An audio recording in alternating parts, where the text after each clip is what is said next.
Hey, salut, en contre-jour, mais ce que je veux que tu vois, c'est le paysage derrière moi. Je suis à Saint-Brévin-les-Pins. Tiens, je te montre, attends. Voilà.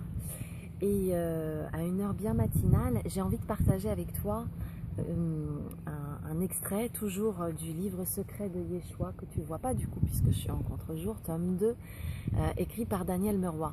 Et juste sur une réflexion, il y a certaines personnes parfois qui opposent la posture spirituelle et la posture plus concrète, matérialiste ou concrète, dirons-nous. Et c'est quelque chose qui ne me parle pas du tout. Pour moi, la posture spirituelle est extrêmement concrète. Elle n'a de sens d'ailleurs que si elle est concrète, et je pense que si on s'est incarné, c'est pour expérimenter l'esprit dans la matière et absolument pas pour fuir la matière. Et il y a un très très beau passage de ce magnifique livre que j'ai envie de partager avec toi à ce sujet. Ok, t'es prêt? On y va. Alors, la paix, lui ai-je confié un jour. Quel homme peut la trouver ailleurs que sur les hauteurs de son être? Lorsque je me rends dans cet espace, mon frère, je me sens dans ce que je nomme mon pays des neiges solaires. Tout y est immaculé. Tu t'y rends souvent? Oui, chaque jour, comme pour y respirer ou y boire.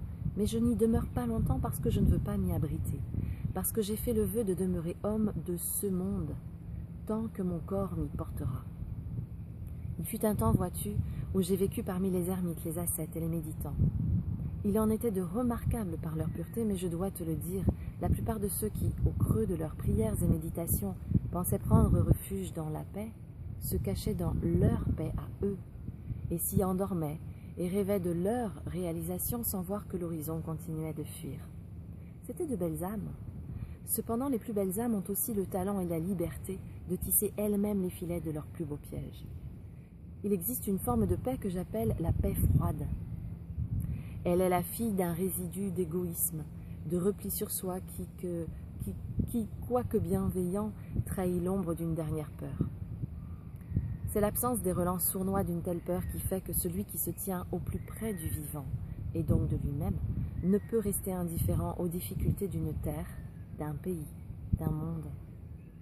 Celui-là ne peut refuser de s'impliquer d'une manière ou d'une autre dans leur résolution ou leur dépassement sous prétexte que leur chemin est celui de l'esprit et n'a aucune parenté avec le royaume de l'illusion, comprends-tu?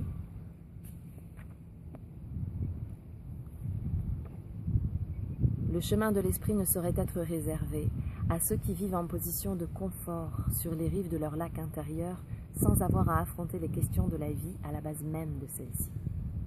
Le chemin de l'esprit est affaire d'hommes et de femmes d'action, c'est-à-dire d'engagement, de marche et de volonté, bien plus que d'ascètes sans muscles ni veines, le regard réfugié dans leur propre ciel.